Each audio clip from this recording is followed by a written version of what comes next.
The First Men in the Moon, by H.G.Wells, Chapter 10, Lost Men in the Moon.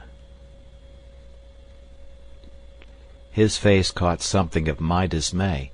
He stood up and stared about him at the scrub that fenced us in and rose about us, straining upward in a passion of growth. He put a dubious hand to his lips. He spoke with a sudden lack of assurance.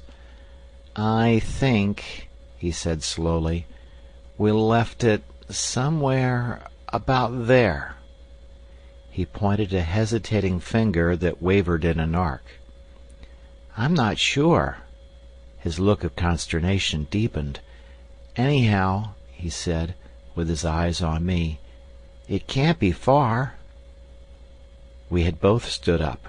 We made unmeaning ejaculations. Our eyes sought in the twining, thickening jungle round about us.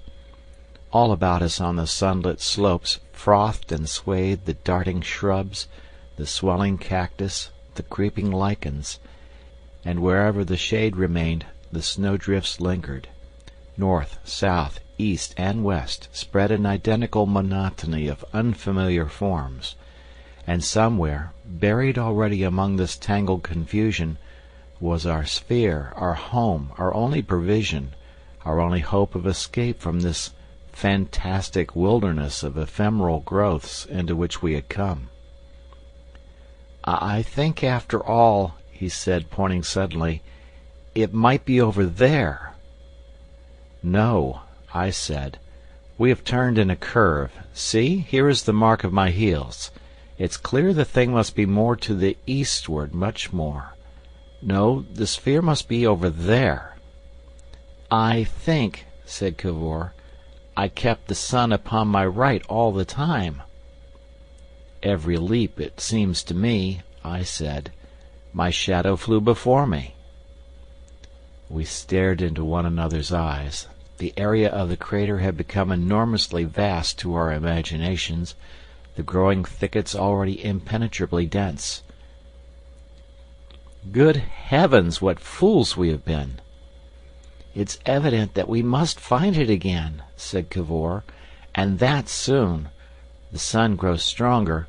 We should be fainting with the heat already if it wasn't so dry, and I'm hungry." I stared at him. I had not suspected this aspect of the matter before, but it came to me at once, a positive craving. "Yes," I said with emphasis, "I am hungry too." He stood up with a look of active resolution. "Certainly, we must find the sphere."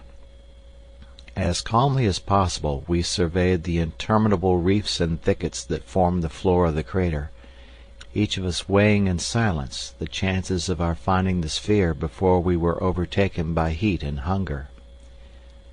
"It can't be 50 yards from here," said Cavor with indecisive gestures. "The only thing is to beat round about until we come upon it." "That is all we can do," I said, without any alacrity to begin our hunt. "I wish this confounded spike bush did not grow so fast." "That's just it," said Cavor. "But it was lying on a bank of snow." I stared about me in the vain hope of recognizing some knoll or shrub that had been near the sphere, but everywhere was a confusing sameness, everywhere the aspiring bushes, the distending fungi, the dwindling snowbanks, steadily and inevitably changed. The sun scorched and stung. The faintness of an unaccountable hunger mingled with our infinite perplexity. And even as we stood there, confused and lost amidst unprecedented things, we became aware for the first time of a sound upon the moon other than the air of the growing plants, the faint sighing of the wind, or those that we ourselves had made. Boom, boom, boom. It came from beneath our feet, a sound in the earth. We seemed to hear it with our feet as much as with our ears. Its dull resonance was muffled by distance, thick with the quality of intervening substance. No sound that I can imagine could have astonished us more, or have changed more completely the quality of things about us. For this sound, rich, slow, and deliberate, seemed to us as though it could be nothing but the striking of some gigantic buried clock. Boom, boom, boom. Sound suggestive of still cloisters, of sleepless nights in crowded cities, of vigils and the awaited hour, of all that is orderly and methodical in life, booming out pregnant and mysterious in this fantastic desert. To the eye everything was unchanged, the desolation of bushes and cacti waving silently in the wind, stretched unbroken to the distant cliffs. The still dark sky was empty overhead, and the hot sun hung and burned, and through it all, a warning, a threat, throbbed this enigma of sound. Boom, boom, boom. We questioned one another in faint and faded voices. A clock? Like a clock? What is it? What can it be? Count, was Cavor's belated suggestion, and at that word the striking ceased. The silence, the rhythmic disappointment of the silence, came as a fresh shock. For a moment one could doubt whether one had ever heard a sound, or whether it might still not be going on. Had I indeed heard a sound? I felt the pressure of Cavor's hand upon my arm. He spoke in an undertone, as though he feared to wake some sleeping thing. "Let us keep together," he whispered, "and look for the sphere. We must get back to the sphere. This is beyond our understanding." "Which way shall we go?" He hesitated. An intense persuasion of presences, of unseen things about us and near us, dominated our minds. What could they be? Where could they be? Was this arid desolation, alternately frozen and scorched, only the outer rind and mask of some subterranean world? And if so, what sort of world? What sort of inhabitants might it not presently disgorge upon us? And then, stabbing the aching stillness as vivid and sudden as an unexpected thunderclap, came a clang and rattle as though great gates of metal had suddenly been flung apart. It arrested our steps. We stood gaping helplessly. Then Cavor stole towards me. "I do not understand," he whispered close to my face. He waved his hand vaguely skyward, the vague suggestion of still vaguer thoughts. "A hiding place. If anything came—" I looked about us. I nodded my head in assent to him. We started off, moving stealthily with the most exaggerated precautions against noise. We went towards a thicket of scrub. A clangor like hammers flung about a boiler hastened our steps. "We must crawl," whispered Cavor.